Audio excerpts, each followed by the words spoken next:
حجاج نقدر بخير.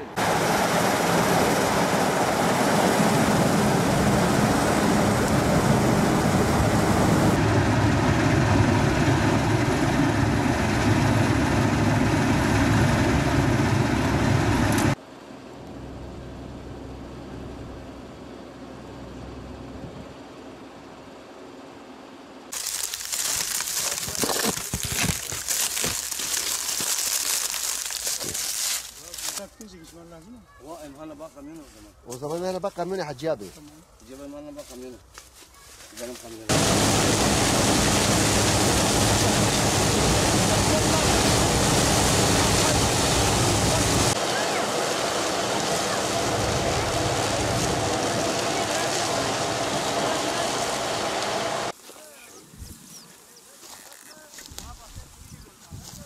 Hatice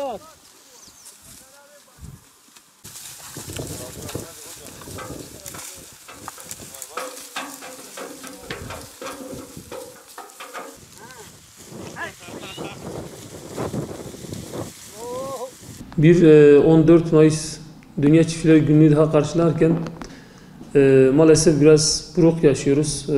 Çiftçilerimiz çok mutlu değil. Özellikle ürettikleri ürünler hak ettiği değerde değer bulmaması nedeniyle maalesef biraz buruk yaşıyoruz 14 Mayıs'ı.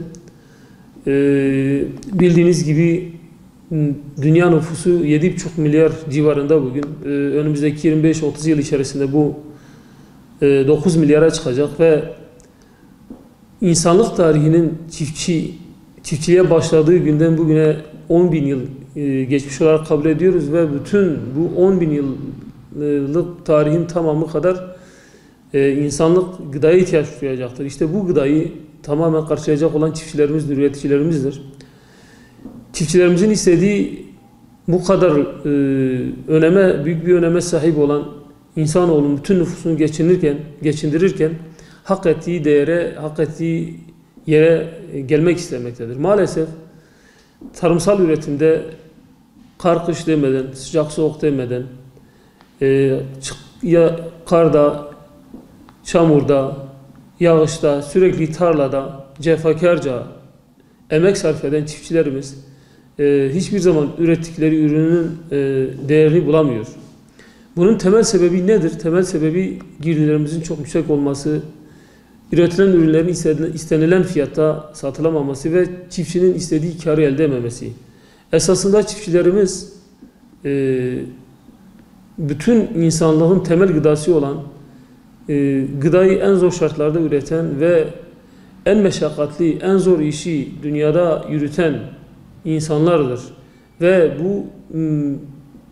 bu zorluğa, bu cefaya karşılık yeterince karşılık bulamamaktadır. Sürekli sorunları diz boyudur ve sorunların çözülmesi için maalesef çok istenilen tatmin edici bir çözüm bulunamamaktadır. 14 Mayıs Dünya Çiftçiler Günü, Dünya Tarım Ticaret Örgütü'nün kuruluş yıl dönümü olan bir gündür ve Dünya Çiftçiler Günü olarak kutlanması kabul edilmiştir. Türkiye Ziraat Odaları Birliği de aynı federasyona üyedir. Bizim çabalarımız her zaman çiftçilerimizin daha iyi bir kar marjı elde etmek, daha refah bir yaşam sürmelerini sağlamaktır.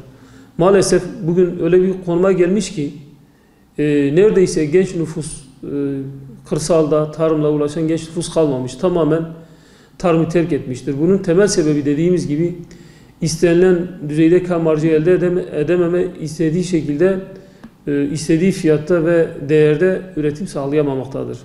Tabii başta söylediğimiz gibi bunun temel sebebi üretim girdilerinin, işte gübrenin, akaryakıtın, kimyasal ilaçların çok yüksek olması ve çiftçinin bunu satın alma gücüyle ya da ürettiği ürünle karşılayamama sorunundan kaynaklanmaktadır.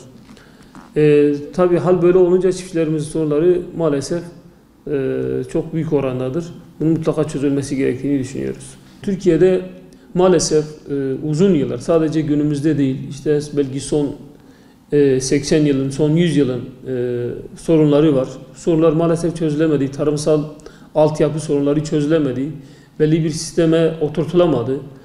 Hal böyle olunca çiftçi ürettiğini rahatlıkla pazarlayamamaktadır. Pazarladığı zaman da istediği fiyatı bulamamaktadır. Bu da tabii tarımda sorun yaratmaktadır. Bunun çözülebilmesi için mutlaka tarımın cazip hale getirilmesi lazım. Tarımsal üretimin kaynağının cazip hale getirilmesi lazım. Kırsalda yaşamı, köyde yaşamı tarımsal üretimi arttırarak, tarımsal üretime değer vererek genç nüfusu özellikle tarımla uğraşmaya ikna etmek lazım. Köylü kendi ürettiğini, kendi tükettiği gıdayı kendisi üretmelidir. Eski dönemlerdeki gibi bir üretime geçmesi lazım. Bugün maalesef köyümüzde ikamet eden, köyümüzde yaşayan insanlarımız bile gelip şehir merkezlerinde, büyük marketlerde kendi gıdasını marketlerden karşılamaktadır. Kendi üretimi maalesef sıfıra inmiştir. Tarımsal sorunların çözülebilmesinin tek bir şekli vardır.